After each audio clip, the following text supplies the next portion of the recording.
Le pardon, l'acte qui sauve deux âmes d'un seul geste. Le pardon, cette grâce silencieuse, se dresse comme une arche fragile au-dessus des abîmes de la rancune et du ressentiment. Il n'est ni oubli ni faiblesse, mais une conquête intérieure, un acte de souveraineté par lequel l'âme se libère des chaînes qu'elle n'a pas forgées. Dans sa douceur apparente, il cache une force redoutable, celle de transformer la douleur en paix, de métamorphoser le cri en silence fécond. Le pardon est un paradoxe vivant, une révolte contre l'instinct qui pourtant s'élève au-dessus de lui, une offrande qui enrichit celui qui donne autant que celui qui reçoit. Les philosophes, ces arpenteurs de l'esprit, ont longuement médité sur cette vertu énigmatique. Pour Socrate, dont les leçons nous parviennent par la plume de Platon, la connaissance de soi est le prélude à toute justice, et le pardon, n'est-il pas une forme de justice rendue à soi-même, une délivrance de l'amertume qui obscurcit le regard? Hannah Arendt, dans Conditions de l'homme moderne, voit dans le pardon une puissance proprement humaine, un antidote à l'irréversibilité des actes. Car si le temps ne revient pas en arrière, le pardon, lui, offre une rédemption au présent, une chance de recommencer là où tout semblait brisé. Il est, selon ses mots, une « action » qui brise le cycle de la vengeance pour ouvrir l'horizon de la réconciliation. La littérature, miroir des passions humaines, abonde en figures du pardon qui oscillent entre tragédie et lumière. Dans Les Misérables de Victor Hugo, l'évêque Myriel, par un simple geste de clémence, rachète Jean Valjean d'un passé de paria, prouvant que le pardon peut être une étincelle capable d'embraser une vie entière. A contrario, dans Moby Dick de Melville, le capitaine Achab, prisonnier de sa rancune envers la baleine blanche, sombre dans une spirale où le refus de pardonner devient une damnation. Ces récits nous enseignent que le pardon n'efface pas la faute, mais la dépasse, transformant la blessure en une mémoire apaisée, comme un galet poli par les vagues incessantes du temps. La science, avec sa rigueur analytique, vient elle aussi éclairer les vertus du pardon. Les travaux des psychologues comme Robert Enright montrent que pardonner réduit le fardeau du stress et de l'anxiété, libérant le corps autant que l'esprit.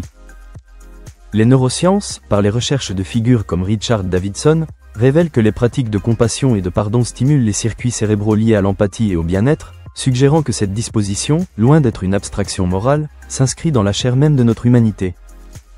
Pourtant, si la biologie nous y incline, le pardon reste un choix, une ascèse volontaire qui défie l'élan primitif de la rétribution.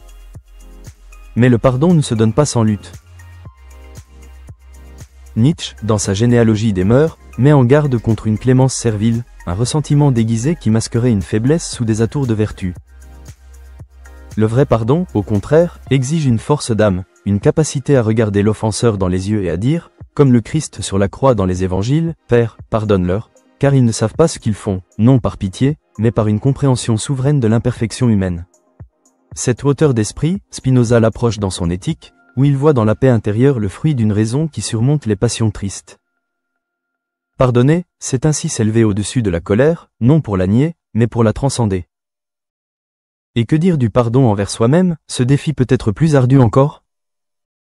Dans La Chute de Camus, Jean-Baptiste Clamence, rongé par la culpabilité, incarne l'homme qui se refuse cette grâce, préférant l'auto-accusation à la rédemption. Pourtant, comme le suggère Kierkegaard dans ses méditations sur l'angoisse, accepter ses propres failles est un acte de foi en la possibilité du renouveau.